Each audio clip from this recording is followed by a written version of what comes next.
Can you hear me now? Yeah. Can you guys hear me? Okay, can we go ahead and have a roll call? Mayor Betancourt, Here? Mayor Pro Tem Alakan, Council Members Bishop, Loa, Here. and Olson. Here. We have a quorum. Thank you. I believe Andrea Alarcon is going to be joining us by Zoom today, and I would like to make a motion to excuse Austin Bishop. I'll second. All in favor? Aye. Okay, thank you. We're going to start with the Pledge of Allegiance, and we're going to have our Veteran of the Year lead us in that Pledge of Allegiance. And then we'll have a moment of silence. I pledge allegiance To the flag of the United States of America and to the republic for which it stands, one nation, under God, indivisible, with liberty and justice for all.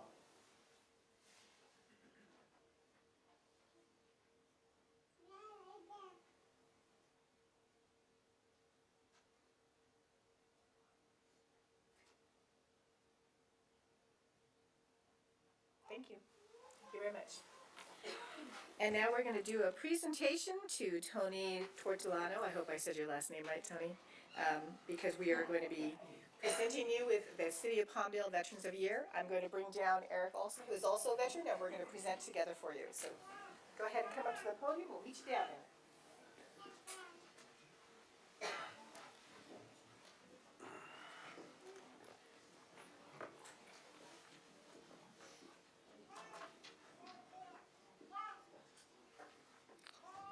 Welcome to everyone, to all the veterans that have come.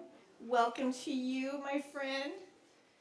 So every year the City of Palmdale designates a Veteran of the Year, someone who represents all the good qualities that we love for Palmdale, who supported the veterans in the community, and Tony does that actively.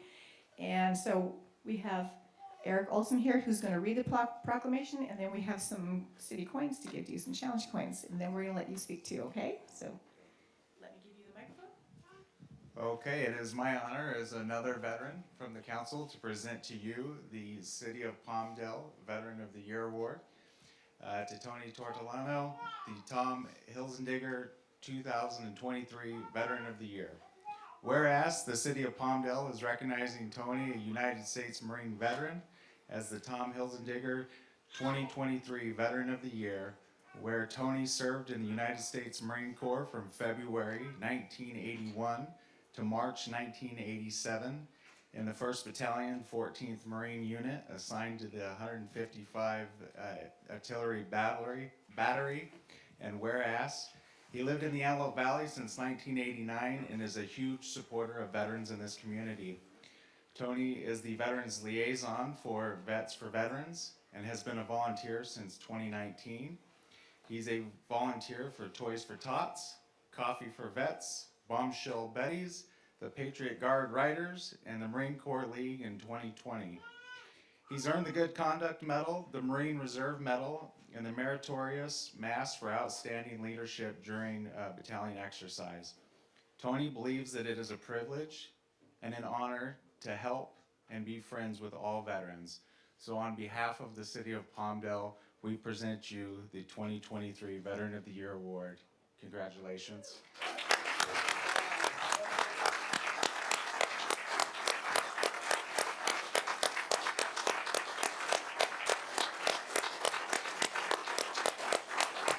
We also have for you these challenge coins from the City of Palmdale and the military community's commitment to our veterans challenge coins. So congratulations again. Would you like to say anything? Yes, thank you very much. All right. I'd like to welcome my good friend and Marine Corps veteran, Palmer Andrews of World War II. He's a hero in his own right for still being alive and being here. And it's an honor to be in front of all of you. Thank you very much. Thank you to the City of Palmdale and the citizens of Palmdale and the Palmdale Chamber for this honor. It's quite an honor to be recognized with Tom Hilsendigger and Jack Wilbert, Kevin Sanders, and John Parsimian, who's also here. It's good company, and I appreciate all that you've done. And I hope that we continue to do stuff for the veterans in the Antelope Valley. It's gotten better and better as we progress on since I've been volunteering. So I hope we can continue on to keep doing the same programs, the Field of Honor, and you know, the Vietnam Veterans Welcome Home, the Vietnam Veteran Wall. The things that bring the veterans out to Palmdale to heal and to make them respect the veterans in this community. So I hope we can keep up the good work, and thank you very much. And hoorah, hoorah.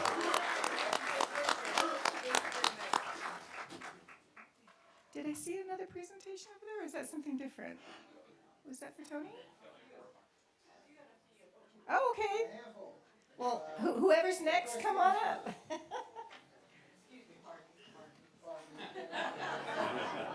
Ooh, they have theirs framed. Oh, sorry. You want me to hold that for you while you speak, or what would you like to do? I'm going to hand it to him. Okay, there you go. I'm just trying to be helpful. So, first, thank you everybody for coming out and helping us celebrate this new 2023 Veteran of the Year. So Tony was awarded once before and recognized under Vets for Veterans as their Veteran of the Year. So because of that, he'd already had a flag flown over the Capitol and received a nice congressional certificate. So I had to come up with something different. And so with that, I'd like to present to you this special certificate of congressional recognition in honor of really your selfless dedication to all of the veteran organizations here in the Antelope Valley. You truly inspire everybody to get involved and to continue doing on behalf of our veterans. And so we can't thank you enough for all that you do. So thank you, thank you, thank you. And thank all of you. All right, next, the Senate. Okay. Oh, turn on, thank you. Okay. Everybody got it? Okay. All right. From the Senate.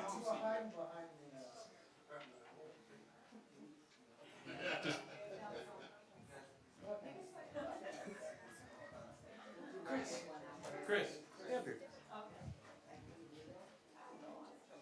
Hey everyone, like Chris said, thank you all for coming out. It's being able to see this many people come out for a veteran in any way, shape, or form is amazing, let alone a veteran that does this much for our community. Tony, I can't congratulate you enough. Like you said, being recognized with so many other people that have won this award through the city of Palmdale and carrying on that legacy of Tom, of Vets for Veterans, and of just taking care of the veterans with a selfless heart is something amazing. On behalf of Senator Wilk, I can't think of a better person. Congratulations. I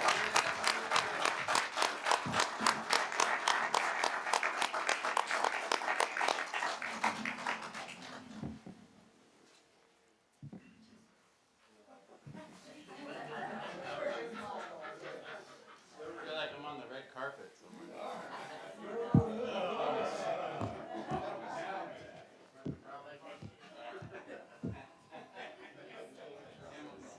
Camouflage. Tony, this is yours. Good evening, all. This is a great opportunity to recognize one of the big movers and shakers in Palmdale. I know he's not elected. He's not, Chamber of Commerce. He's a volunteer. And that really makes a big difference in this area. I love to see people that put out all the time and money and effort for their fellow citizens and not expect a thing. And Tony, you really have impressed me. You've impressed us all. And not only that, but you've also infected us all. We want to do more because we see you doing so much. Yeah! All right, on behalf of Assemblyman Lackey, we'd love to recognize you. Thank you. Veteran of the Year. Pretend like you guys like each other. All right, thank you.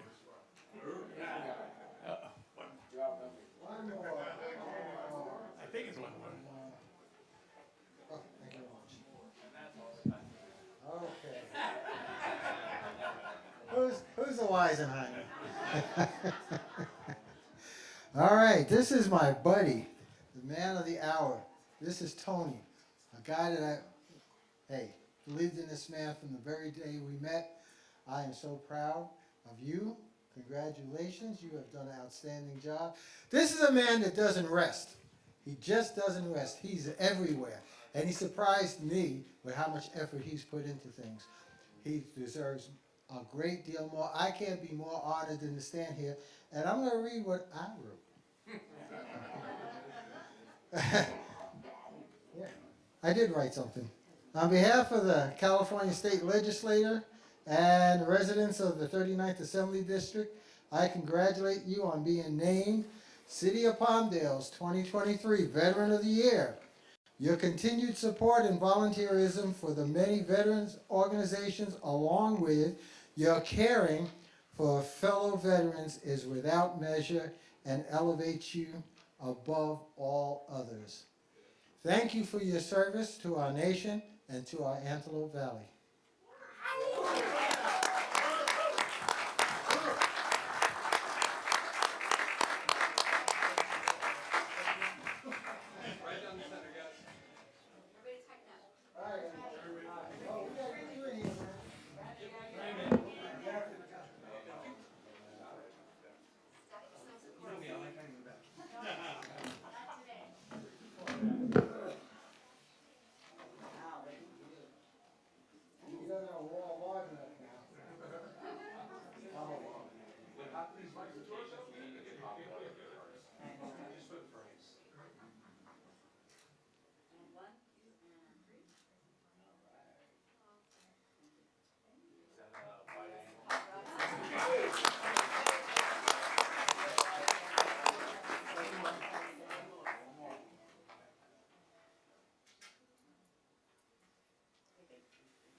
So I want to say thank you to Tony, and I want to say thank you to each and every veteran in this room.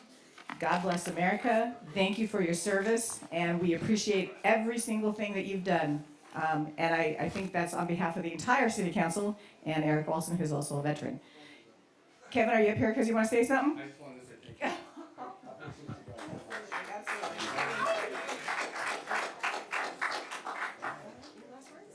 All right, thank you. Thank you all. Hoorah!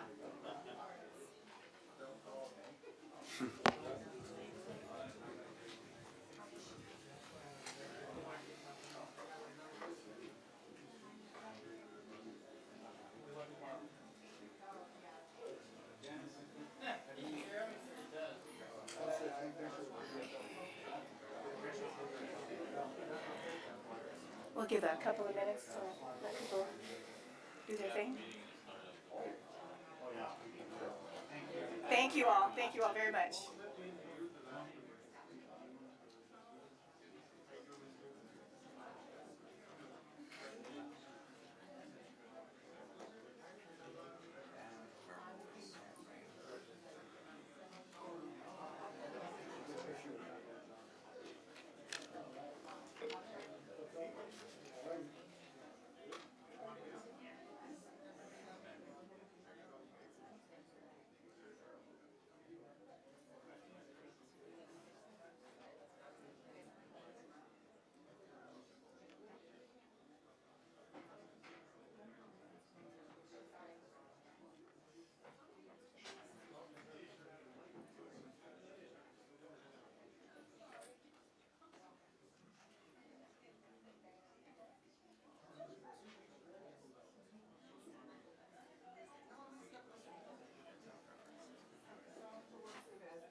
Okay. All right. Can you guys hear me? It feels like my mic is not. Am I not being loud enough? That's a surprise. Okay. So we're at item number 5, waiver of full readings of resolutions and ordinances. So moved. Second. All in favor? Aye. So moved. Okay, now Mayor? I'm sorry. Excuse me, I'm sorry. We're gonna need a voice vote tonight? Oh, that's right, because we have Zoom, huh? Yes. Okay, so individual voice votes, right? So, yes. Okay, so we're going to do we have a second and we have a motion and a second. there. And so I'll let you guys call. Mayor Betancourt? Yes. Mayor Pro Tem Malacarn? Aye. Councilmember Loa? Yes. And Olson? Yes. Motion passes. Great, okay, now we're moving on to item number 6, public comments on consent calendar items only. Do we have any slips for consent calendar items? Yes, we do. Jason Zink. Hi, Jason.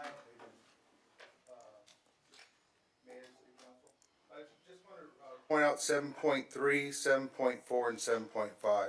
7.3 is a contract with another law firm that's going from 500 to 600,000. I'm just wondering, why are we keep on continuously giving attorneys more and more money? It just seems every city, every agenda, it's just more and more. You guys spend a lot of time with, on the lockers at Dry Town, but for $20,000, but $100,000 to an attorney, it's like no problem. So I just want to point that out. The other thing is a drainage assessment district.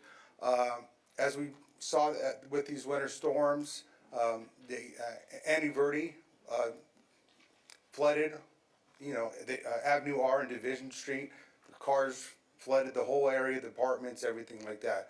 I took the head person, the drainage, Glidden, and also Roadhouse, and showed them how they could put a catch basin up by Waste Management right before Terra Subida. It's a natural. You want to put a big catch basin on Division and R, prime real estate. Why wouldn't you do it above where the land is worthless and get more benefits and more protection? So I want you to really look at that. The other thing is the park assessment, maintenance district. You guys talk about the fees, $25 for Dry Town people that live in Palmdale and $28 for people that live outside of Palmdale. But you don't understand, people that live in Palmdale also pay property tax that built the park. So actually people that live outside of Palmdale are actually getting more benefit. So what I'd like you to do is reduce it to $15 for residents and $35 for non-residents. You know what I'm saying? They're getting more benefit and paying less. It's not fair. And I agree with you, and everybody agrees with you, Mayor, that chaperones shouldn't be charged or should be charged at a discounted price. That's ridiculous that they would have to pay $25, So I would like the city staff to look into that and make that a reality, that they're free or $10. Thank you. Thank you. Do we have any other speaker cards? No more speakers on this item. Okay. Then I will go ahead and make a motion to close public comments on consent calendar items only. I'll second. Roll call? With motion and a second. Mayor Betancourt? Yes. Mayor Pro Tem Malacarn? Yes. Councilmember Loa? Yes. And Olson? Yes. Motion passes. Great. Okay. So we are moving on to item number 8, public hearing. Item number 8. Oh, I'm sorry. Did I skip? I skipped a page? Oh, I'm sorry. How about you guys? Do you want to pull anything off consent calendar? You do? 7.3? Eric? Nope. Okay. And may I pull Sorry, Andrea. 7.2, Yes, 7.2? please? Thank you. Okay. Any other items to be pulled by council? Okay, so I'll make a motion to accept consent calendar with item number 7.2 pulled and 7.3 pulled. Second? Roll call? Mayor Betancourt? Yes? Mayor Pro Tem Malacarn? Yes. Councilmember Loa? Yes. And Olson? Yes. Motion passes. Okay, great. So let's start with 7.2. And we have Director of Finance Sampson.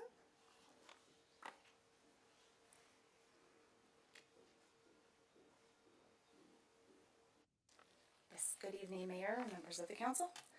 Item 7.2, this item is to approve an agreement with ID Bailey LLP to provide audit services for an amount not to exceed $960,000 for a 5-year term ending in June 2028. Okay, I believe, Andrea, you pulled the item, so if you have some questions for her? I did. I don't have any questions. The reason why I pulled the item is because I wanted to commend our city family, specifically our financial department. What she didn't mention in her staff report was that in our most recent audit, there was not one finding. That is for a municipal organization, a remarkable accomplishment, and I think it's a testament to the professionalism and just the work product of our finance department, but our city family generally. So I just want to take a moment to commend you guys. Thank you for your diligence, and I just wanted to take a moment to recognize your accomplishment. Excellent, thank you. And I think that, Andrea, we all agree, from city staff to the council, that we are proud that we got a clean bill of health, shall we say. So thank you for all your efforts. Thank you. Thank you. With that, I'll move the item. Second? Roll call? Mayor Betancourt? Yes? Mayor Pro Tem Alacon? Mayor Pro Yes. Tem, Councilmember Loa? Yes. And Olson? Yes. Motion passes. Thank you. Moving on to item number 7.3, and this will be interim city attorney Curley. Absolutely, and thank you. But first, just I want to quickly touch on the comments on 7.4 and 7.5. Okay. The council is aware, unlike Dry Town and things where the city sets the rate, these are engineering studies. There are state propositions, state laws. You are spread on a benefit basis, not just a number that feels good. So you'll see both of them have engineering studies which will spread over the benefited properties the amount of the assessment. It's science, it's math. It isn't what number seems fairest or good. So I don't want it to be thought that the council can just pick numbers or rates. These are defined through a legal process of what you have to do. It may not be what you want to do, but it's what you have to do. So going to 7.3, 7.3 is a quality of life action. You normally would have had a total 600,000 set in your budget. That 600,000 was historic. You've had the firm Silver and Wright doing your nuisance abatement, your code enforcement, a variety of the quality of life things that deal with negative issues in the city. That firm broke up for convenience, and Civica was the aftermath of that. What this does is change from Silver and Wright to Civica. Now, because of the timing of their breakup, the city manager with her 100,000 authority put the 100,000 in place. Call it as a bridge, call it as timely response. This is moving or allocating the rest of the 600,000. This picks up the other 500,000 that's beyond the manager's authority to put it in to, again, it doesn't all have to be spent. This is a cap. And again, this is for quality of life. When people come in and say, there's nuisances, there's code enforcement problems, properties need receiverships, the recent street vendor, food cart. This is all that universe is what this firm does. It's focused on preserving, enhancing, and bettering this city's quality of life. The dollar amount, call it good or bad, reflects the demand that the city has to solve problems in town. If you had no problems, the amount would be zero. History has taught that it isn't zero. And so to that end, this is just squaring up Civica as the successor firm to Silver and Wright. And that's sort of I'll call it the mechanical view of it. Ms. Gallagher, your deputy city manager, works very closely with them and can probably give you some more real world examples of what they do. And I've been told Civica, some of their lawyers are here to show that they really do exist and they're out there. So if you want any input from them, that's it. But this is housekeeping, if you will, a shift to move all the paperwork from the old firm to the new firm for a window of time. Again, they don't have to spend it all. If they do spend it all, we'll ask them why. But again, every time somebody comes in and doesn't like graffiti and doesn't like signs and doesn't like whatever, these are the folks that will be tasked under Ms. Gallagher to fix that. May I? Absolutely. All right, Mr. Curley, as I advised you before the meeting started, I was going to pull this item, and my question is, and my concern is, that because there's been a breakup in one law firm, and then some of the attorneys that have been working for us moving to the other firm, Civica, that essentially that we're not paying for that breakup. In other words, that it's Right. not costing us an additional amount of money because the Silver and Wright had that kind of a breakup. Your concern was well stated, and you're absolutely correct. No, this is no duplicative payments. We are not subsidizing their change or their new formation. All of their billings are hourly, typical lawyer hourly, for services rendered. If we look at a bill and it said printing new letterhead, we wouldn't pay that.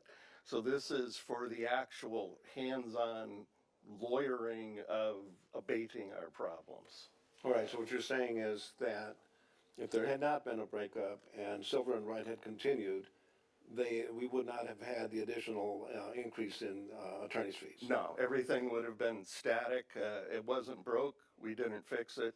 It broke. We're fixing it. Yeah, I absolutely appreciate what Ms. Gallagher and her team are doing. But you know, it's a tough job actually collecting these fines and whatever collections come from these enforcement efforts.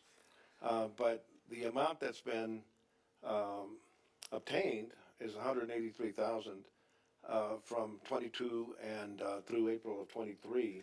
So it's costing us some money just to try those enforcements, but we have to do it because, as you pointed out, the quality of life is what we're after. Absolutely, and, sir. And we have to pay, you know, we have to pay something to improve the lives of our city. Your And list Ms. to Gallagher God's stepping ears. forward, so, if she may, Mayor. Yeah, absolutely. Come on up. I just want to correct that or make clear on that. The 183,000 is a cost recovery component to the It's a what, I'm sorry? a cost recovery component. I understand that. Okay, so that's, we received that money. I understand that. Okay, What I'm saying is I that there's misunderstood that. a difference between the 183 and the 600 that were, the up to the 600. I understand it could be less.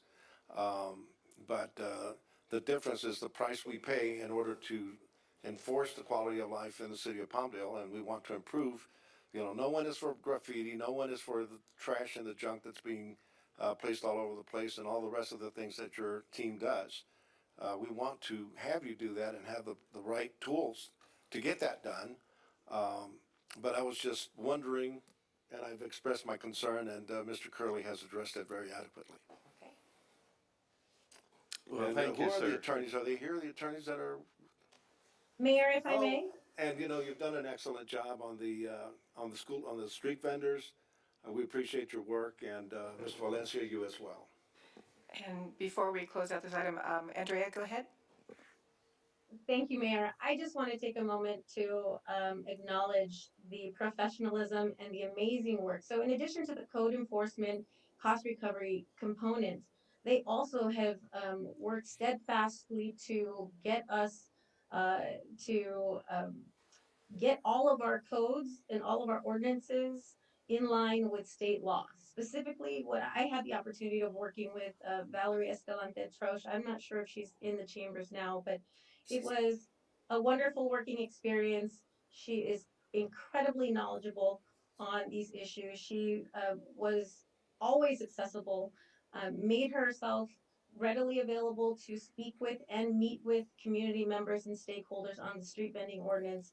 She brought us into compliance with state law that went into effect January 1st. I was really, really amazed and impressed with her work. So I wanted to publicly thank her and acknowledge her for all that she did to get us. It was not an easy feat.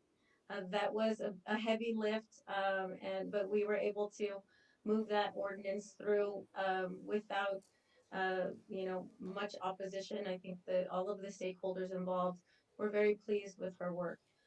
So thank you to Miss Valerie Escalante Troche, Silver and Wright, now Civica Law Group. I look forward to working with you in the future, but also with your other attorneys in your firm.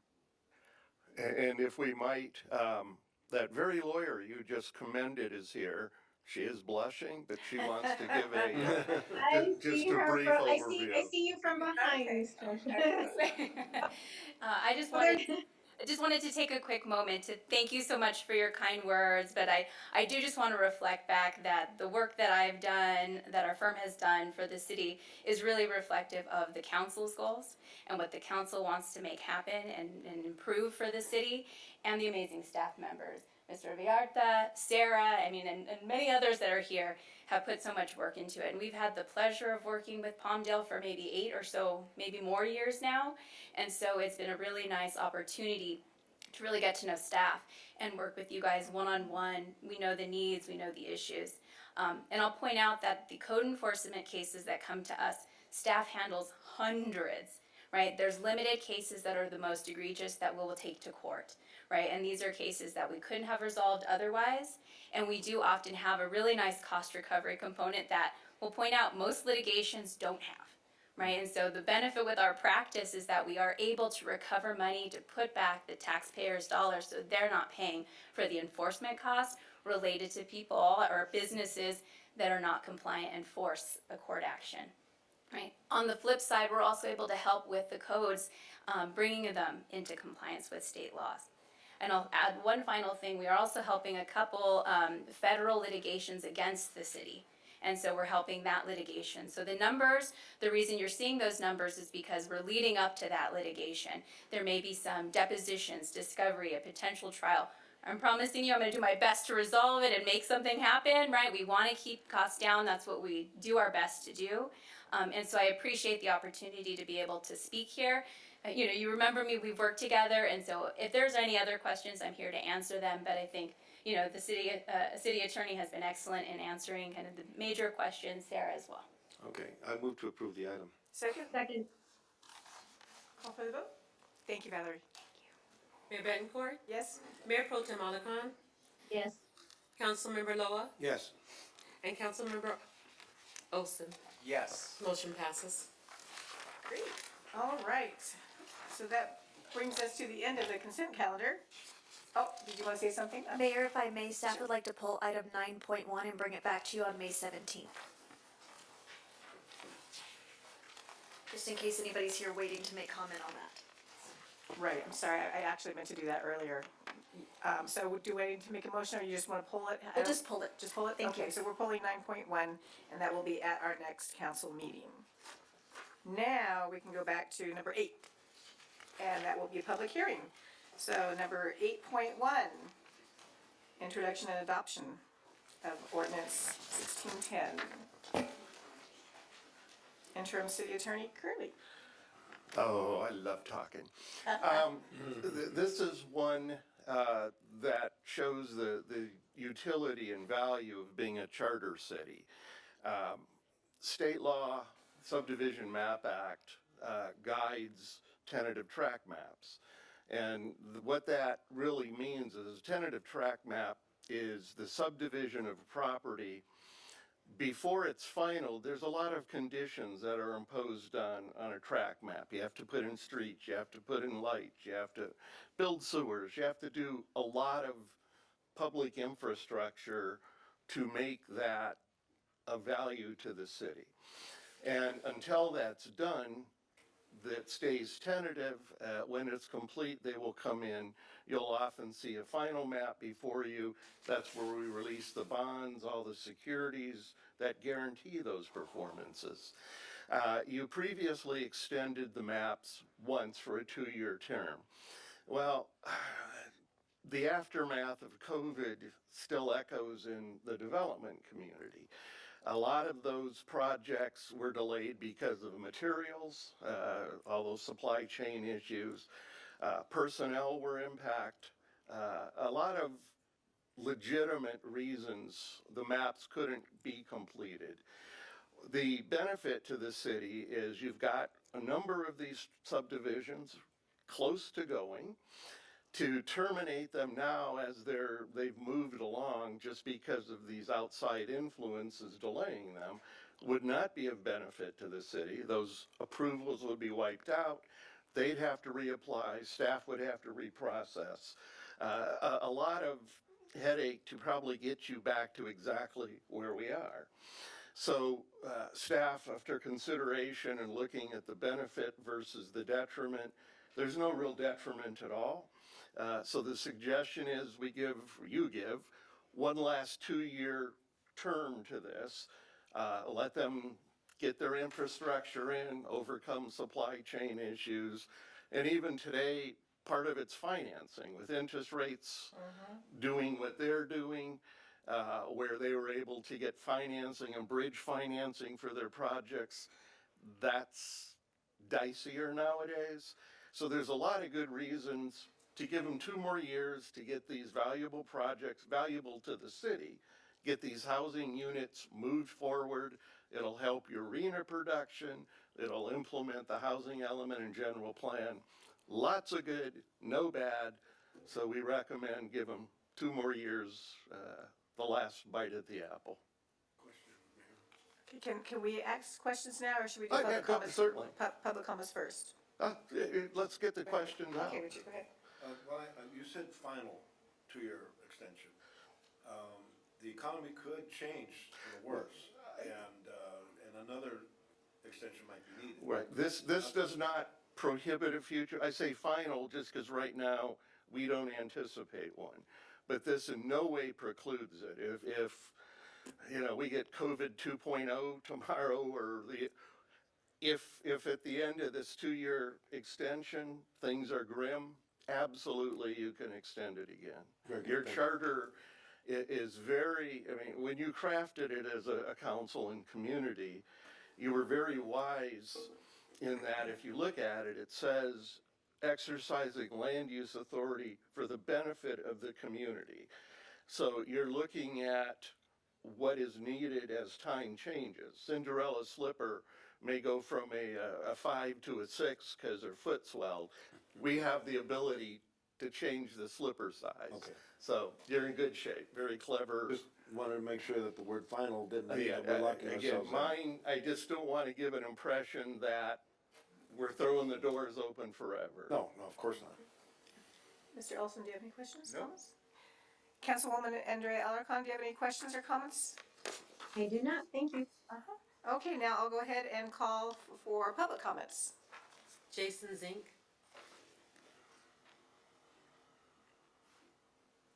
I fully support this. As you were speaking, the interest rates just went up a quarter point. They're supposed to go up another half point, maybe another point. Gas is going up $1 more a gallon this summer. You see, no projects are happening in the private sector. It's all government-backed projects. Maybe this is the socialist state that we were afraid is coming. But really, no projects are happening unless the government has something to do with it, whether it's low interest loans, grants, or something. Or the government's doing the infrastructure to help reduce the costs. So I fully support this, and I fully expect things are going to get worse and not better. But my main problem is with the city. Just like the drainage, Annie Verdi, washing and destroying property and cars, that's the city's. The city let the people down on this last storm. The Public Works Department, city manager, they let the people down. Property was damaged because they were not more involved, not more visionary in thinking. So let's be more visionary. Let's be more proactive in this. Mike Miller, he should be calling all the projects people in, the developers, financial banks, head people from the state to come in to help get these projects going up off the lip, up and working. We're 6,000 units behind. I had a person come to me, I have $2,600, Jason, I can spend a month. I could not find him one place to rent in Antelope Valley. Cal City. That's what people are actually commute an hour from Cal City every day to come to Antelope Valley to work. Can you imagine that? It's really. I've asked Mike Miller, Rhonda Perez, to meet me at my 32 lots. Thank you, Richard Lowe, for meeting me there. And sitting there, 32 lots, paved road. We could do a grant for bikeway, the bridge on 20th Street West, make that area beautiful, put in a nice green park, some trees and everything. It'd be a promotion thing for the city. And yet they have not met me there at the property after asking them repeatedly. I mean, what would hurt to have all the builders, home builders, KMB and all these people come to a coffee meeting at City Hall here and say, hey, how can we help you? Isn't that something that I would be doing so much more when we're 6,000 units behind and people cannot even find a place to live? So my thing is, I agree with this motion. Thank you. Thank you. Do we have any other speaker cards? No further speakerships on this item? All right, so I'll make a motion to close hearing item number 8.1. Second. Voice vote or individual vote? Mayor Betancourt? Yes. Mayor Pro Tem Malacan? Yes. Councilmember Loa? Yes. And Olson? Yes. Okay. Thank you. Moving on to public hearing item number 8.2. Did we adopt this item? I thought we were. Oh, I'm sorry. I guess we have to introduce and adopt. Right. So I can make a motion to introduce and adopt item number 16 or ordinance number 1610. Is that how you want to do that? Mr. City Attorney, a point of clarification, I think the motion originally was to move item 8.1, which is both the introduction and adoption. Well, it is, but having more clarity in the record never hurt. So go ahead and play through. If there was a question, we'll solve it now. So you moved 8.1, second. Can you please read the title Okay. into the record? Do you want me to just read the whole paragraph? Just read the title. Okay. Introduction and adoption of ordinance number 1610, an ordinance of the City Council of the City of Palmdale, amending ordinance U-1582 as it amended Palmdale Municipal Code Section 16.40.120 to increase the initial term of tentative maps by 2 years and to increase the term of certain phased tentative maps by 1 additional 2-year period. Thank you, and we have a motion, and do we have a second? We do. Yes. Mayor Betancourt? Yes. Mayor Pro Tem Malacan? Yes. Councilmember Loa? Yes. And Olson? Yes. Motion passes. Okay. All right. So now I can move on to 8.2, correct? Do Yes. you want me to do a full reading first? Is that more helpful of the? On the ordinances, we do need to do that, but not on this item. Okay. All right. But, can I, again, point of clarification, I think on item 5 on our agenda, we moved the waiver of the full reading of both resolution and ordinances. That's correct. That leaves us with reading the titles. Otherwise, we'd read the whole thing and it would be a bit of an exhausting process. So we still have to read the title in to conform to government code and charter, but thankfully we don't have to read all 4 or 5 pages.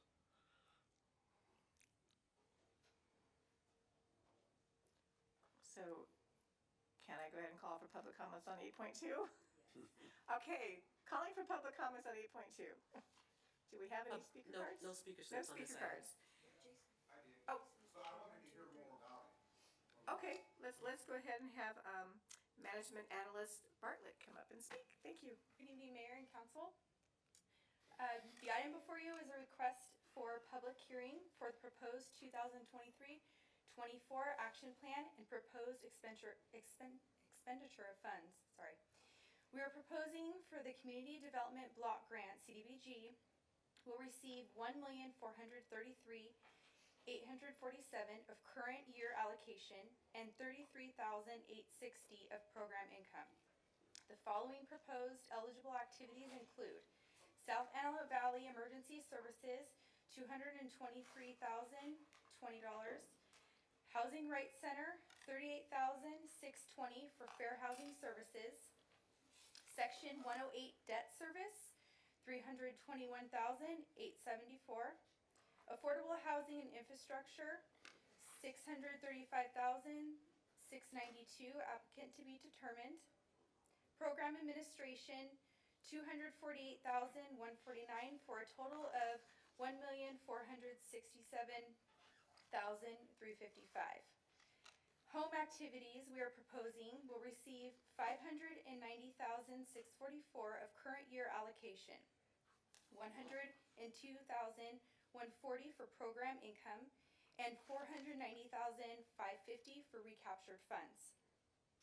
Home proposed eligible activities include tenant-based rental assistance for $175,000,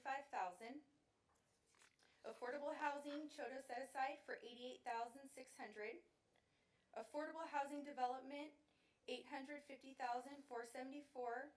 Applicant has not been identified, and program administration for $69,280 for a total of $1,183,354. And staff is available for questions. So this is all funds that are coming to us through these federal programs, and we're not asking our taxpayers, other than the fact that they've already paid income taxes and other taxes to the federal government, but this is money that's coming back from the feds to our city. Yes, that is correct. Mr. Olson, do you have any questions? No questions for me. Andrea, do you have any questions? Sorry, I was unmuting. I do not. Thank you. Okay. All right, so we'll go ahead and open this to public comments. I think Jason Zink had a question. My problem with the action plan is it hasn't been working. As you know, my two aunts lived at the seniors complex here, the housing complex, and both of them had to move out. I went to the housing department and I says, is there any rental assistance or anything like that? They says, oh, we can't tell you when it happens, but keep on checking on the computer, city website, and hopefully there will be. So every day for 100 days, we kept looking and looking and looking. Like I said, these seniors don't have no basic cable, they don't have no internet, nothing. And they're living, eating out of cans, eating out of Saves food, And so both my aunts had to move out. One ended up homeless, and she lives now in Lancaster at the Arbor thing where all the other homeless people live. And one lives in a trailer you pull behind your truck next to the bowling alley on Sierra Highway. So these are people who lived here their whole life, worked at aerospace, and where was the city? The city built these for the seniors. These are just people, two people I know. What happened to other people? I've asked the city many times, can we please survey the seniors at the complex just to see how they're doing, how they're feeling, do they need anything, can we help them? How much are they struggling, or are they just fine? How hard is it to do a survey? Now, so when I see all this money going to these people, $200,000 for these directors and their workers, I'm thinking, they can't even do a survey, a simple survey. My one aunt was beat up because they put her in with a whole bunch of drug addict young people. They should have separated the seniors, right? In this homeless program for her. This city, I'm telling you, just like the drainage, we knew that was going to, Annie Verde was gonna flood and flood those apartments and the street and those cars. We didn't do nothing. The housing. We know right now seniors are the most vulnerable population in homelessness right now. So I'm asking you, I want money for rental assistance, I want a survey, I want basic cable and internet paid for the seniors. I mean, you're running for state senator, right? Alarcon's running probably for Congress. You think you'd want to do something for the senior citizens, right? Do something. This is really hurting people. My aunt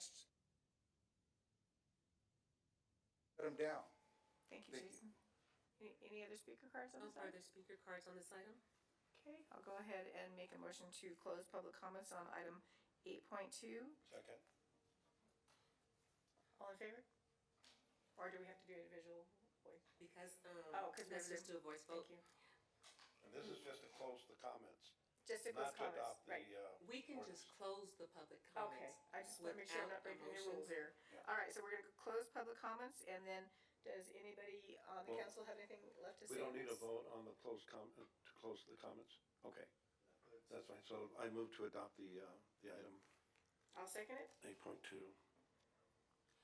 Mayor Betancourt, Yes? Mayor Pro Tem Alarcon, Yes. Councilmember Loa, Yes. and Olson. Yes. Motion passes. Okay. We're gonna move on to item 8.3, public hearing to review the substantial amendment to the 2022-2023 annual action plan. Do you want me to read this whole thing, or? I will if you want me to. No, it's not an Okay, ordinance. just wanna make sure. Does anybody from the council have a question? We can call Sophia to come up and talk if we need to. We're good? All right, I'll go ahead and call for public comments then. Public comments on 8.3. Jason Zink. Now let's remember, what we're doing in this is we're borrowing from future funds to get all this money, this group, this $6 million, just so you guys understand. So we're gonna have less money every year because we're getting all this money, we're getting a loan against future money. Which means now that there's gonna be less money to help our seniors. Which means the general fund and Measure AV and you guys lobbying our congressman and state assembly and county supervisor Barger to fill in some of this money that we're borrowing against. Now, what are we gonna do with this $6 million? Now, I'm assuming that it's going towards a new save building. But this is the thing. We don't know. You see what I'm saying? You guys are not giving us the full picture, the full story of what's going on. So it's hard for people to make comments, to help you guys, to give public input when we don't know what's going on. You guys probably don't even really know. The staff needs to do a better job in their briefings to the public. But now we will have less money coming in every year because we're gonna have this big $6 million that we're borrowing funds for. So what are we gonna do? $175,000, that's it, for rental assistance for senior citizens? Come on, you guys. Thank you. Any other speaker cards on this item? No, Mayor. Okay, I'll go ahead and close public comments for this item. And in this one, I do have to ask for the adoption, right, on this one? Okay, before we do that, may I just make a brief comment? Sure. With regard to the fact that there's concern about us borrowing against, future funds. Mr. Zink mentioned that we should be lobbying our elected officials. I want to make clear that we as a council are in fact doing that work. I know that I have met with Congressmember Garcia, U.S. Senator Padilla, U.S. Senator Feinstein, County Supervisor Barger. I know that my colleagues have also met with several elected officials, some of the same elected officials that I've spoken with, and we are all pushing to garner some funds from both the state and the federal level, which will offset this $6 million.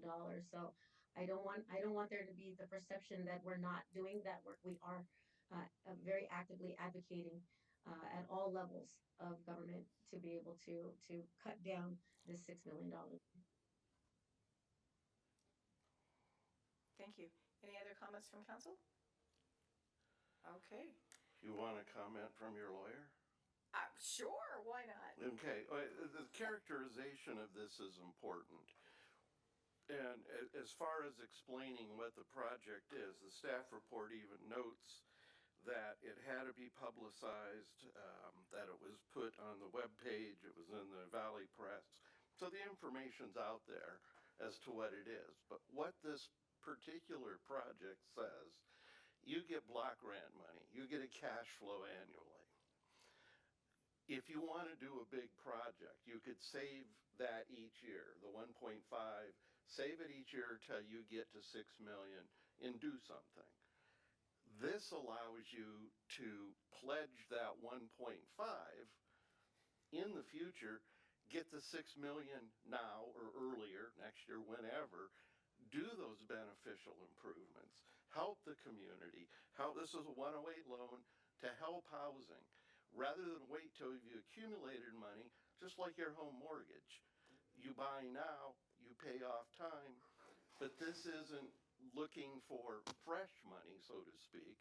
This is saying you can pledge your future federal, as Mr. Lois said, you're getting your money back from the federal government. You're pledging that to pay down this debt now should you draw down the money. So it's really an opportunity to help the community sooner rather than later. It's a good thing. It isn't you're spending that money and it'll be gone. You're just paying back for today's benefits. So literally, just like a mortgage, just like buying a car, you get the debt, you pay it off incrementally, but this debt is in essence giving the feds their own money back that they gave back to you finally. So it's not an expenditure of money in the sense it's new money lost. All right, and with the improvements, I spent a lot of time actually with Director Reyes on this, talking about this. The longer we wait to make the improvements with saves, the more expensive it's gonna be. The cost of labor goes up, the cost of materials goes up, if we can get the materials we need. So I would like to see the improvements to the saves facility move as quickly as possible to save the city money and to make a much better facility for our residents to be able to get the services that they need and actually include some new additional services because we'll have a bigger facility. And I think we ought to have some explanation of what that facility is going to be and why we need to do a new facility for safety. We've got the one presently, and so she's right here, and we could expand on that a little bit, I more guess we're asking you to come on up, Sophie, if you don't mind. She's hobbling around a little bit. Oh, are you still on crutches? I'm still on crutches, so sorry. so, You're well, so staff I has accommodated apologize. me. Please feel free to speak from there. I apologize, I didn't see you. Thank you. We requested the public hearing to review the substantial amendment to the 22-23 annual action plan, the proposed section 108 application, and the expenditure of community development block grant funds. We're also asking for adoption of resolution number CC 2023-021, a resolution of the City Council of the City of Palmdale authorizing the city manager or their designee to submit the Section 108 loan guarantee application to the United States Department of Housing and Urban Development for a $6 million loan for safe facility improvements. The city acquired a property and 2 vacant lots, so it's a lot of space, on October 31st, 2022 for the new facility for SAVES. And what we're proposing is this substantial amendment to add the activity for the SAVES facility improvements. And this will assist with site preparation and relocation of the SAVES facility to the new facility. And improvements include removal of existing temporary rooms, ADA compliant restrooms, office space, and space for services also.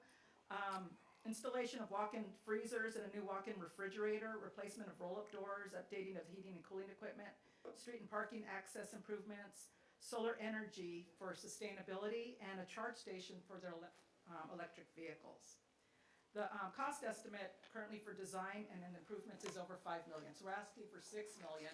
So we have a contingency for the costs.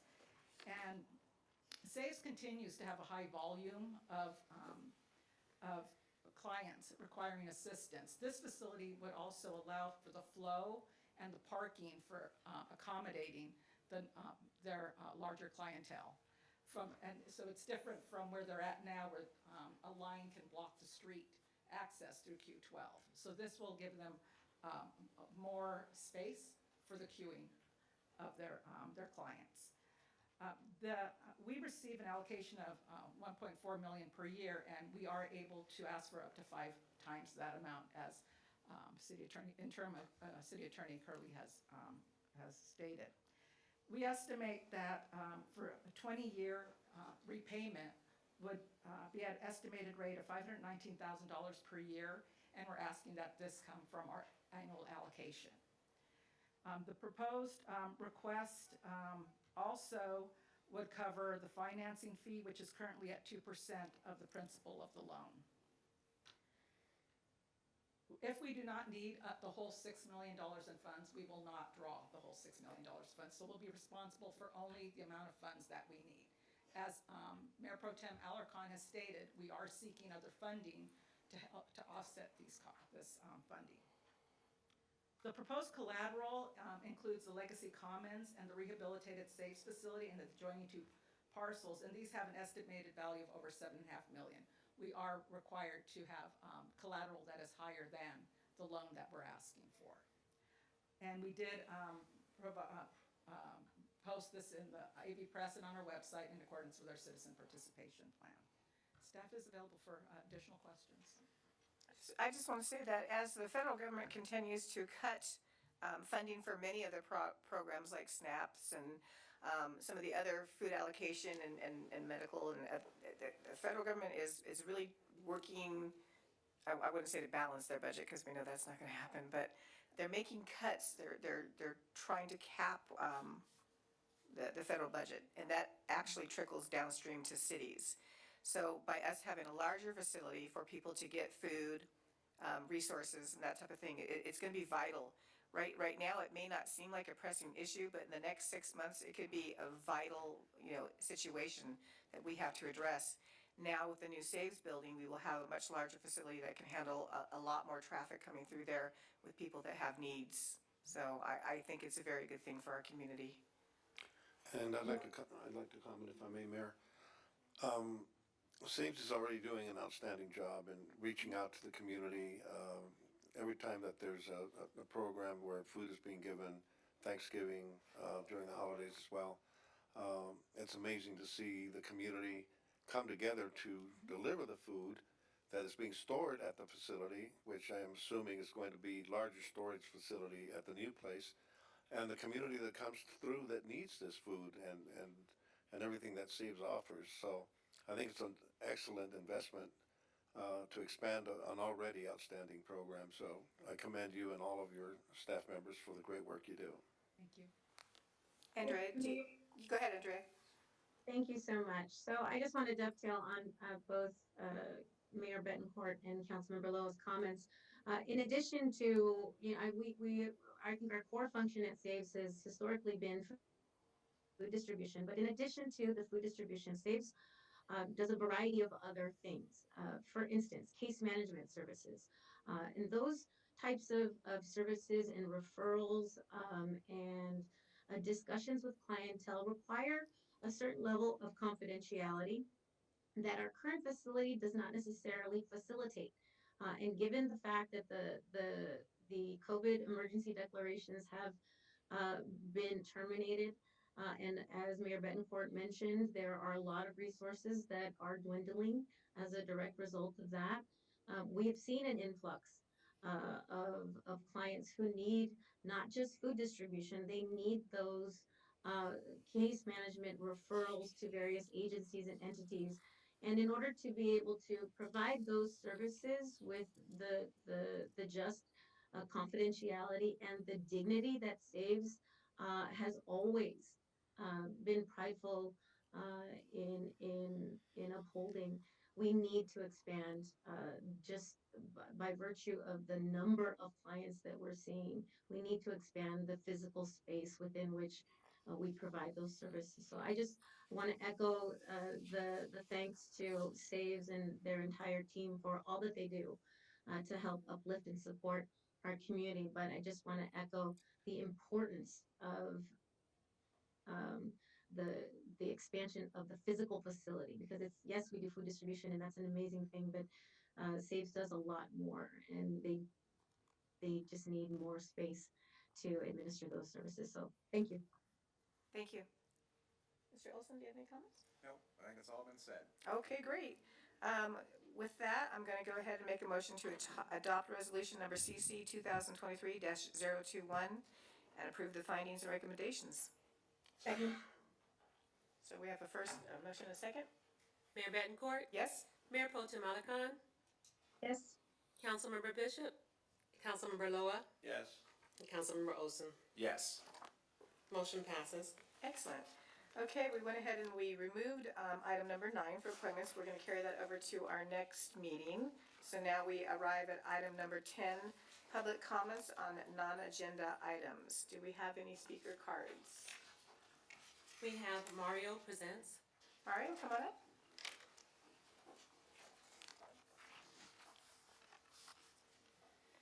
Being a pillar of the community comes with heavy responsibility. I would know. I've been a part of this community for over 30 years. During the lockdowns, Palmdale businesses did everything they could to stay open, and the citizens of this community supported them. While Amazon made billions of dollars, many small entrepreneurs saw their dreams dwindle, but not Los Originales. This family restaurant is a beacon of Palmdale and a premier dining destination for all who live and visit the Antelope Valley. Imagine my horror when I found out that this small business had been bullied by a member of the council. Veiled threats about associations with cartels and claims of superiority are extremely concerning. We want to help our community become a safe and family-friendly destination for everyone. Human trafficking as well as drug trafficking are very real threats, and both are happening in our own backyard. Teens are being told not to go to the mall alone, as there have been several kidnappings from that location this year. My hometown in Mexico fought the cartels in 2011, and many lives were lost. Fighting the cartels is not a game. My last attempt at warning the city resulted in a violation of the Brown Act by the council. Immediately after being installed as mayor pro tem, the city saw an uptick in graffiti, most notably on the freeway. I cannot say the two instances are related, but drunken claims should be closely evaluated, as gang graffiti is used to mark territory. Supporting one another as human beings means exhibiting compassion and even extending grace to those with whom you disagree. I understand that a difficult day or a trying situation can sometimes result in a moment of weakness. However, threatening patrons, staff, and constituents because of lowered inhibitions is not acceptable. Thinly stretched Palmdale resources were used to transport Mrs. Alarcon home when they could have been responding to life-saving or life-threatening calls. Compassionate citizens understand that if Miss Andrea Alarcon finds the mantle of public servant too heavy a burden, she should step aside. Use this time to seek help for yourself, because drunken escapades should not be representative of city officials. The city of Palmdale and the residents of District 5 deserve better. Thank you. Do we have any other speaker cards? Jason Zink.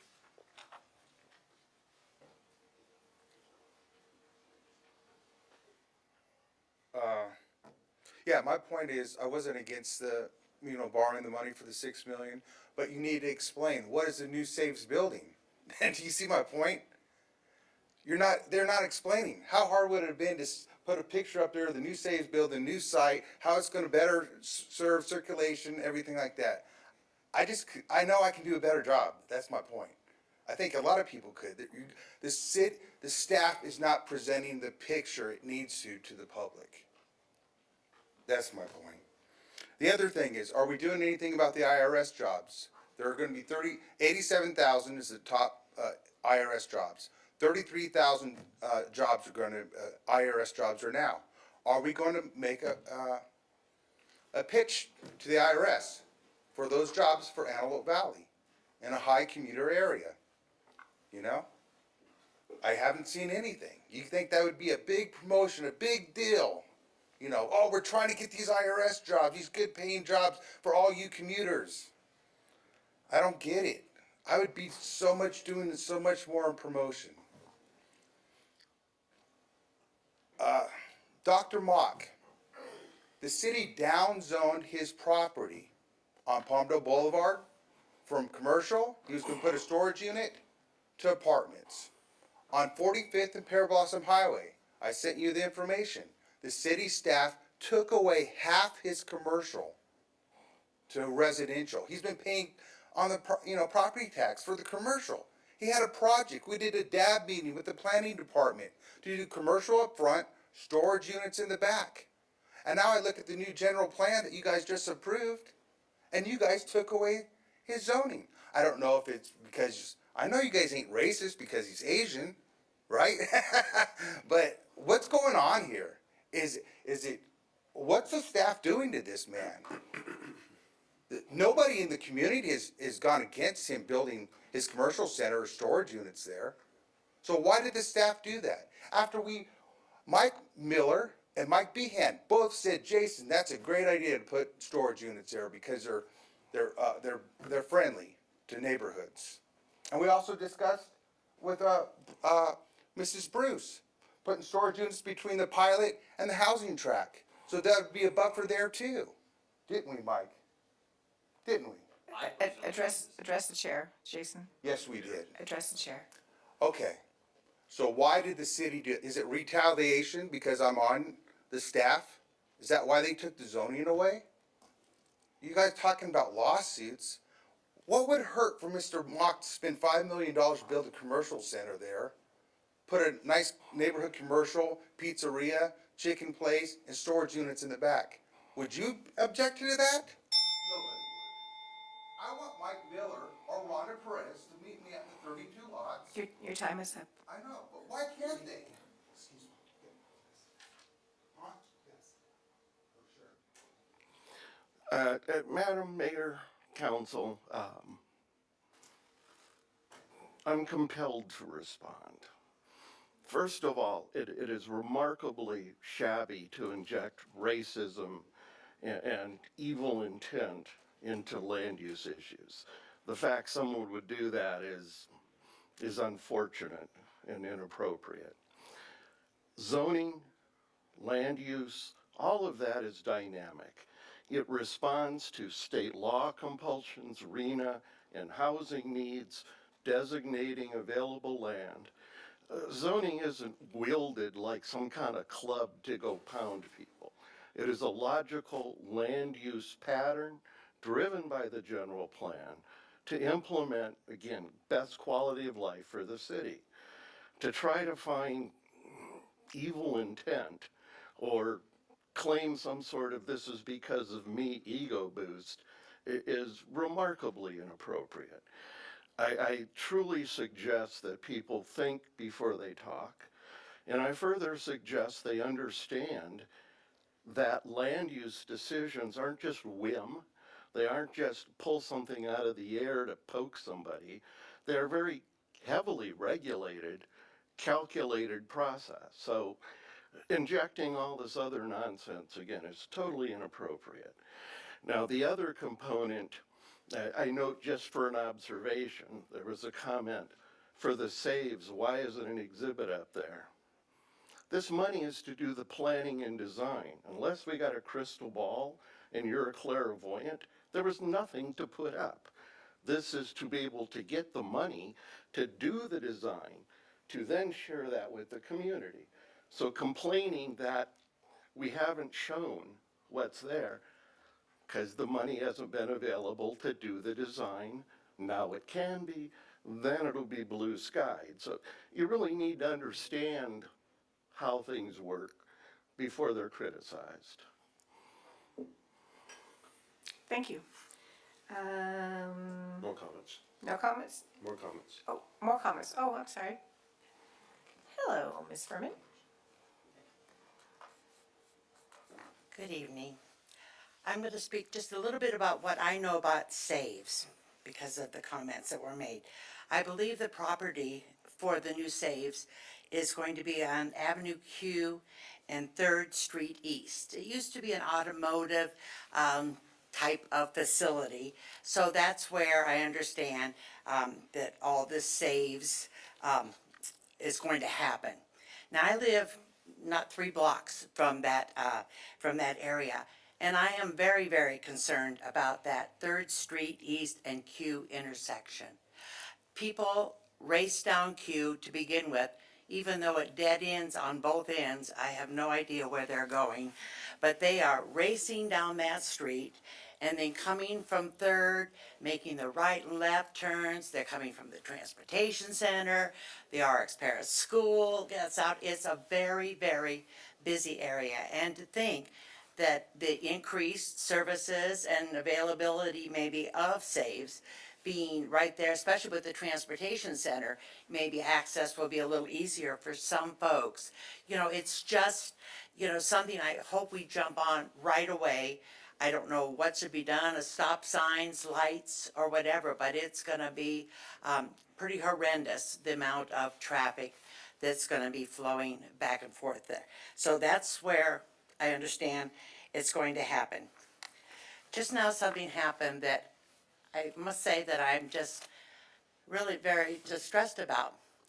One of our citizens was up here talking, and his time ran out, which periodically happens, especially for that young man. But anyway, it was only a couple seconds, and our armed sheriff walked up to him to escort him away from the podium.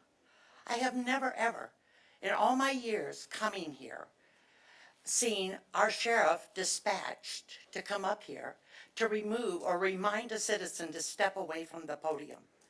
I was flabbergasted. You know, I have seen people threaten the mayor, want him murdered in the past, and nothing like that. This man was a couple seconds past his time. And this officer came up to him to escort him away from the podium. I am just distressed. I don't understand that. Thank you. Any other speakers? No further speakers. Oh, you can come on up. Non-agenda, correct? Non-agenda items. I'm gonna try to twist this and turn it up a bit. This weekend, all around America, people are celebrating the alleged Cinco de Mayo, right? So I've already changed it. But after I speak to many community members, they don't even know what it is, what it's from, and what it's about. All they know is that on this weekend, they're gonna go somewhere to have a taco, sing a song, and maybe drink an adult beverage. So I will try to enlighten the community here tonight what I know the history of Cinco de Mayo is. Historically, Mexico was in debt with 3 countries, Spain, France, and Britain. 2 of those countries said, okay, we'll forgive you, let's work it out. France, on the other hand, said, no way, we want our money now. So in that era, in 1862, France attacked through Veracruz, right? And what made it so significant in Mexico, not in America, in Mexico, is that Napoleon III had the best army in the world at that time. So they went in there with guns and everything they can have. So what did Mexico have? They had machetes. They had fists. And in a matter of days, they were able to beat France at that time. The end of the story is this. France came back and beat us anyway. But it was a significant battle in Puebla that created the origin and historic patriotism of being Mexican. Does Mexico celebrate that and make it a holiday? No. It's the Batalla de Puebla in Cinco de Mayo, led by Ignacio Zaragoza. So I share that with you as we responsibly go celebrate this weekend to remind yourselves what it's all about. Is it more commercialized today than it has ever been? Absolutely. But I just want to bring it back home and share with everyone the origins of why it's celebrated here and in Mexico. Thank you again. Thank you. Any other speakers? Javier Flores, come on up. Madam Mayor and Council, just a little bit more on the Cinco de Mayo, if I may. Burciaga, in his book La Cultura Cura, spoke about the Cinco de Mayo and why America celebrates it but Mexico doesn't. And essentially it has to do with the fact that the United States helped Mexico get rid of the French. And they weren't interested in Mexico so much as they were in their own self-interest. They didn't want France anywhere close to their own territory to do to them what they were doing to Mexico. That was the reason why they got involved. But because of the victory that both countries experienced against France, it's America and the United States that celebrates that day and not Mexico. Thank you. Any other public comments? All right, I'll make a motion to close public comments. All in favor? All right, we'll just go ahead and close public comments. Moving on to number 11, now we have informational reports. Most of the council has submitted written list of what they've done for the last month. Is there any council persons that would like to speak to it? Mr. Lowe, you usually like to talk about the items? So I'll let you go first. You want to go ahead and turn your mic on? Thank you very much. There you go. All right, Mr. Lowe. All right, on April the 5th, I attended, as I always do, and Sarah Gallagher always does, attending the Sheriff Boosters Board of Directors meeting. And I want to acknowledge that the president of the Palmdale Sheriff Boosters is here, Mr. George Ventura, and thank you for everything you're doing. We're planning several very interesting things. We're gonna have the fun run, color powder run on September 24th. And that's going to be a great event. It's the first time that it's being done by the Palmdale Boosters. It's been done by other groups, but this is the first time.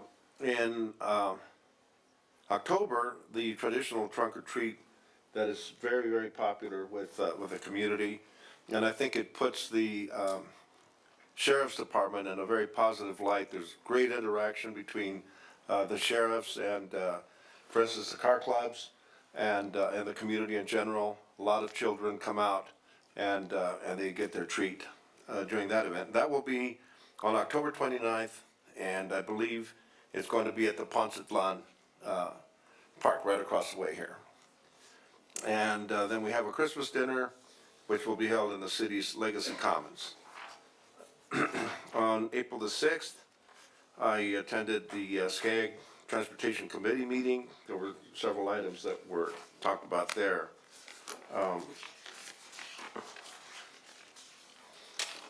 On April 11th, all of us met with Sheriff Luna, the newly elected sheriff of Los Angeles County. I thought that was a productive meeting. I think we got to meet the sheriff, and he shared with us what his perspective is going forward with his representation as a sheriff of LA County. On April the 12th, there was a meeting with the Parks Master Plan consultants at Rancho Vista Park. There wasn't a lot of attendance that day, but there was a lot of good feedback, and our consultants made a great presentation as to what the future of parks is going to be in our city. Not only improving on what we have now, but expanding in the future. And parks is part of the quality of life that we always talk about. Districts 14 and 20 met together for the county sanitation, and you were present for that as well.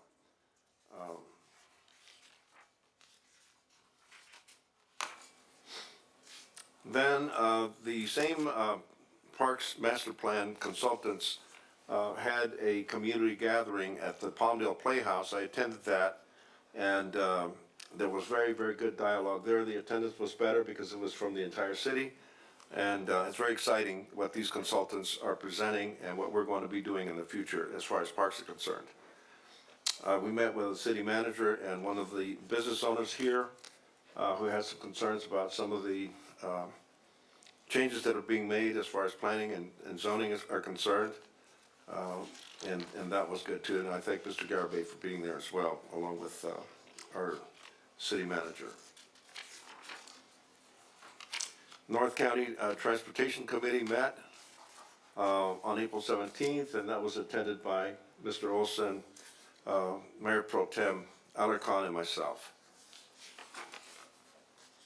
We have, before we have a meeting, we have the Palmdale briefing. The briefing I participated in was on April the 18th. Then there was a Poppy Festival that began on April the 21st, and there were a number of presentations. The Motor Mayhem I attended on Friday the 21st. Saturday the 22nd, Assemblyman Carrillo had his ribbon cutting that particular day, beginning at 10 o'clock. Very well attended. It was a very good event. The Palmdale Charter High School presented a mariachi there. I was just really impressed with those kids, and we toured the offices, Mr. Olson, that the Assemblyman is putting together right here in front of Postla Square, so I appreciated that. Then the Vos Pupusas ribbon cutting took place that afternoon. I attended that, and as did Mayor Pro Tem Alarcon.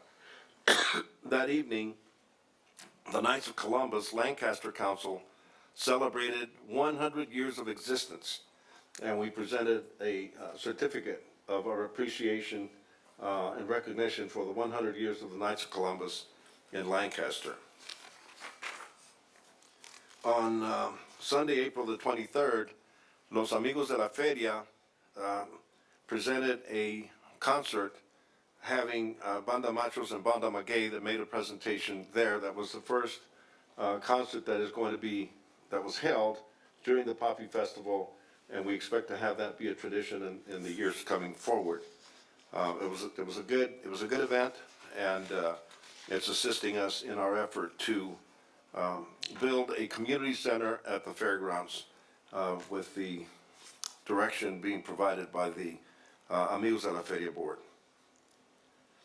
And then on April 25th, the AVTA board meeting, I attended that.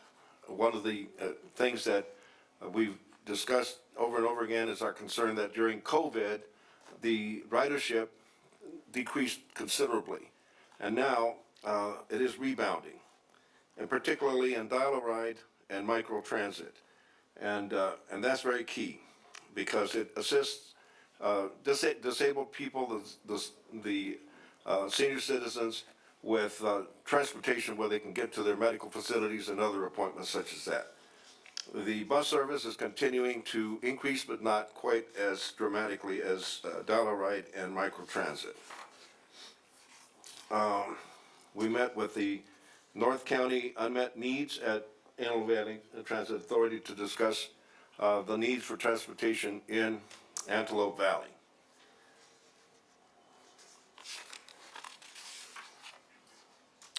On Friday, April 28th, with the direction and leadership of Mayor Pro Tem Alarcon, there was a press conference regarding the building Antelope Valley infrastructure, followed by a tour of infrastructure sites that are going to be built in the future. And that was a very interesting, we were joined by the infrastructure czar for the state of California, former mayor of Los Angeles, Villaraigosa. And that's part of what I did this month. Okay. Last month, rather. The rest of us have submitted our activities in writing that are a part of public record. Is there? Mayor, if I may? Yep, I'm getting there. I was just gonna ask if anybody would like to add to what they have on their written documentation. And Andrea, I'll let you go ahead. Thank you, I appreciate that. I think there were two events that were inadvertently omitted from my monthly informational report. The first of which, on April 19th, I attended the League of California Cities, Mayors, and City Council Members Roundtable discussion. Also on April 29th, I attended the City and County of LA Fentanyl Awareness event at Dominic Lusari Park. Thank you to the entire team for putting that together. That's it. Oh, okay, thank you. Mr. Olson? Yeah, my report is filed and available to the public, but I just want to highlight some of the transportation ones because we got a lot of good news recently surrounding transportation. I attended the unmet needs hearing, the AVTA meeting, the High Desert Corridor Joint Powers Authority meeting, and the North Los Angeles County Transportation Coalition.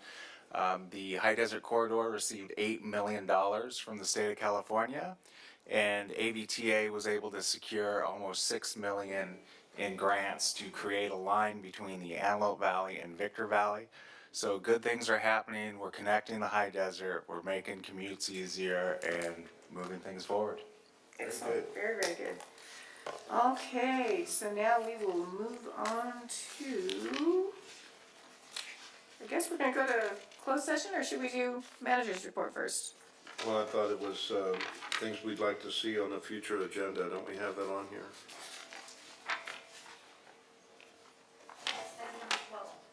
Yes.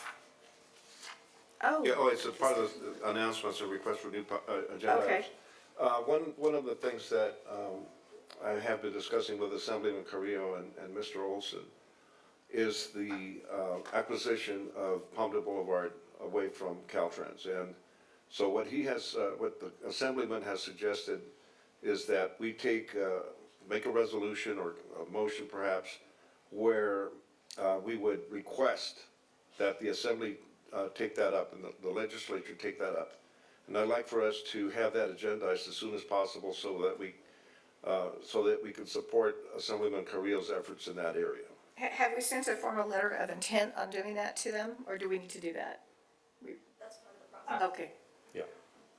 So If I can just add, I also have in the aftermath of our Friday infrastructure tour and conversation with the governor's office, am working to meet with the leadership at Caltrans on that same topic. So I don't know in terms of timeliness of my meeting and bringing back the resolution, but Councilmember Lowe, if we can coordinate, I'd appreciate that so that we check the boxes with Caltrans, maybe before it gets to the legislature. Okay. Andrea, do you have any requests for new agenda items? I do. I have two. One, thank you to Mayor Betancourt and our resident veteran, Councilmember Olson, for doing the veterans presentation this evening. But that reminded me of an item that I mentioned in prior council discussions. So if I could just reiterate my request for a report back on the feasibility of establishing a Veterans Emergency Needs Fund. Okay. And then the second item, again, in the aftermath of the infrastructure tour on Friday, I would like to see if we could get a report back on potentially conducting a needs assessment survey, specifically with regard to the proposed Center for Transportation Excellence. It's not set in stone, but because it's going to potentially create 14,000 jobs and have an $11.5 billion impact on our community directly in our city. I think we're going to need to look at what kinds of housing needs we'll need to support all of those folks, the jobs and the people, the infrastructure needs. If we need, schools, I just think we need to take a look at overall, just do a needs assessment survey. And I don't know, Madam City Manager, if we need to retain a consultant to do that, or if we can, create sort of a committee amongst our department heads. I'll leave that to your discretion, but I think that we need to consider sort of planning steps, what we may need to get us there. Okay. Mr. Olson, do you have any new agenda items that you'd like to bring forward? Not at this time. Okay, great. Thank you. All right, moving on to number 13, City Manager's Report. Good evening, Mayor and Council. To respond to Mayor Pro Tem's request for an update on Veteran Emergency Needs Fund, that will be built into the budget that's coming before you for its first reading at the next meeting in May. So we are accounting for that moving forward in fiscal year 23-24. In addition to that, we will celebrate the National Day of Prayer tomorrow at the flagpole at noon here at City Hall. We have the Inkwell Book and Art Festival on 5/6, that's this Saturday. We also have the Cinco de Mayo Fiesta for kids at Oasis Park on the 5th. We have the High Desert Beer and Wine Festival on Saturday as well on the 6th at Marie Kerr Park in the amphitheater.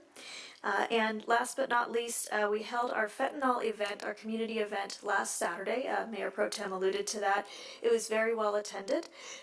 We are leading the way in fentanyl awareness, I believe, not just in the region or the county, but also in the state. The feedback that we're getting about the cooperation and the buy-in that we have from from everyone, from nonprofits to schools to government entities and everyone in between, has just been transformational. So we continue to carry that. On the 9th, we will have another fentanyl event where we will recognize students at the schools who have participated in a contest around fentanyl awareness. So if you would join us for that, we would be appreciative on the 9th. That's my end of my report. On the fentanyl, I know that we've been holding the information meetings at the community houses. Yes. I attended some of those with you guys. Do we know if the school is doing if our schools are doing local education for students in fentanyl awareness at Our all? schools are actually considering, and at the state level as well, considering curriculum surrounding fentanyl education and awareness, and they are a huge partner in our campaign that we're doing currently. Okay, excellent, very, very good. Okay, so I guess now we're going to close the public meeting and we're going to adjourn into our closed session. Could I see something? Absolutely. Go Lakers.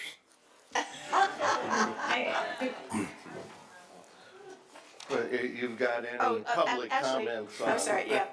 Sorry. Closed session items. I kind of got things out of order. So let's do the public comments on our closed session items before we go into closed session. So do we have, you can write on it, that's okay. No speaker slips on this item. Okay, so we have no speaker slips for public comments on closed session items. So I'll close public comments that we just opened, and then we'll adjourn into our closed session meeting. Thank you all for coming. You're welcome to wait until we're done and see our closeout, or we'll just see you at the next council meeting, which would be May 17th at 5 p.m. Thank you all.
everybody. Welcome back to our, we finished our closed session, so now we'll have an announcement by the city attorney. Thank you, Madam Mayor, members of the council, our extensive audience. Council considered all agendized closed session items, received advice and updates, but no reportable actions occurred. Back to you, Madam Mayor. Thank you, Mr. City Attorney. And so now we are at item number 17, adjournment. We are adjourning this meeting to May 17th, 2023 at 5 p.m. right here in the City Hall Council chambers. Good night, everybody.